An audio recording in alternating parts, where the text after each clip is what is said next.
Shabbat Shalom. You know, we repeat so much in our Jewish lives, don't we? We repeat things over and over. There are so many cycles, there are so many rituals, there are so many experiences that we have over and over and over again. Week after week, day after day, year after year. We're in a time period now of repetition during the counting of the Omer. We count cycles. We count 7 days and then another 7 days, 7 times 7, moving from Yetziat Mitzrayim, leaving Egypt, to the liberation and responsibility of Shavuot. And then next year, we're going to do it all again. We're going to count the same cycle of 7 days times 7 weeks, moving from one place to another place, experiencing that journey basically in the exact same way, and the next year and the next year and the year after that. How do we think about this, right? Is it possible that we're just repeating the same basic thing over and over again? Is what happened to us last year the same thing that's happening to us this year? Did we not receive the Torah last year on Shavuot? Do we have to really receive it again and again and again, year after year? Or are we just repeating ourselves?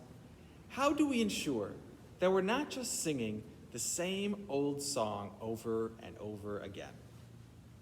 You know, it's not just in our religious lives that we repeat ourselves. You might have noticed that even in this video, I'm repeating the theme of repetition over and over again.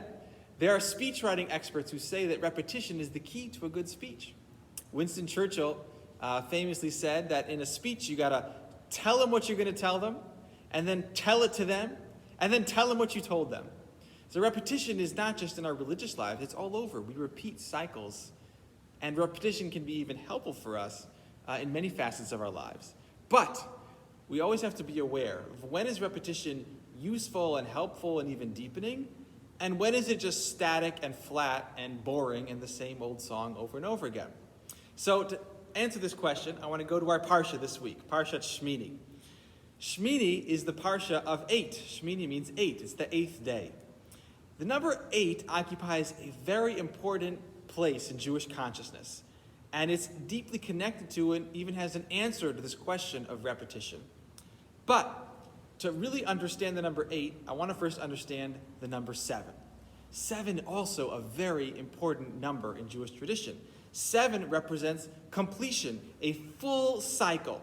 7 colors in the rainbow, the 7 seas, the 7 continents. 7 represents all of nature, physical, spiritual, the 6 days of Chol, the 6 days of the week, and the 1 day of Shabbat, of holiness, 7 days of creation, a complete 7-day cycle, the entirety of our experience. 7 days in creation, 7 weeks in the Omer. 7 is the number of wholeness and completion. The Kli Yakar, in his commentary on this week's Parsha, tells us that 8 is holy. The number 8 is holy, Shemini, because it's 1 beyond 7. 7 is completion, and 8 is 1 beyond that. And he cites an interesting midrash to prove that. He says that Kol kloso shel Moshe haya be'az. All of Moshe's songs, including the one that we just read last week on the last days of Pesach, the song of the crossing of the sea, they begin with Az. What is Az? Az is Aleph, Zayin. Az Yashir Moshe. Aleph, Zayin. Az Yashir Moshe. That's Moshe's song. And what is Az? Az is Echad Rochev al Sheva. Az is 1 riding on 7. Az, Aleph, Zayin. Aleph in Gematria is 1. Zayin is 7.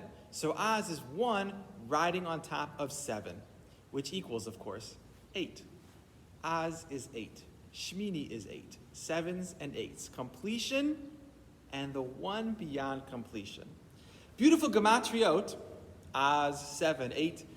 But when I read this, I didn't really understand its full significance until I encountered a beautiful teaching by Samson Raphael Hirsch on Shemini. And he says as follows. He says there are 7 notes in a scale. You can sing along with me. Do, re, mi, fa, sol, la, ti. 7 notes. When I sing that 7th note, ti, the scale is technically complete. I've said all the 7 notes in the scale. But of course, it's not until we sing the final Do, re, mi, fa, sol, la, ti, do. Only on that eighth note, only on that final do, which is technically the same note as the first do, right?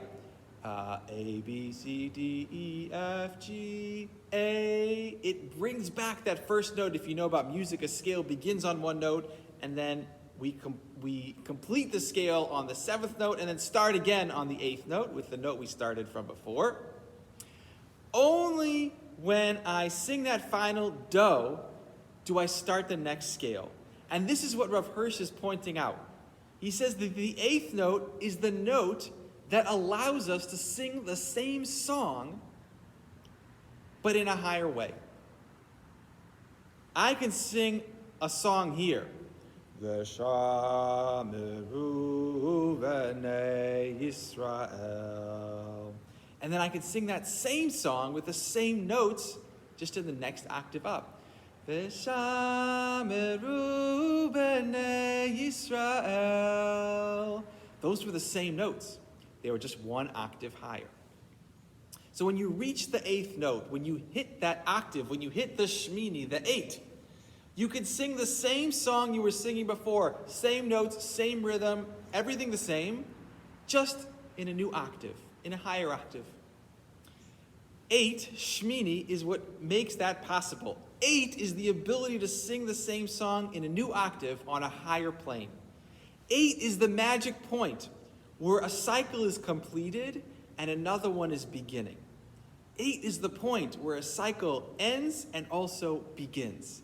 The 8th day is the end of the 7th day. The 7-day cycle is completed, and then the new 7-day cycle is beginning. It's that bridge. We can even see this in the shape of a letter chet, which symbolizes 8. In Octave Ashurit, the script that the Torah's letters are written in, the letter chet actually doesn't have its own shape. It's really just 2 zayins connected by a little bridge. If I was good at multimedia, I'd have an image on the screen, but I'm not. But basically, if you look at a Torah scroll at the letter chet, it's 2 zayins next to each other with a little bridge connecting them. This is beautiful. It symbolizes it perfectly. The chet is the symbolism of 2 zayins, which are 7, 2 sevens linked together, one complete cycle and another complete cycle in linking. That's what 8 is. That's what chet is. Reaching the 8th note, I believe, helps us go from just repetition.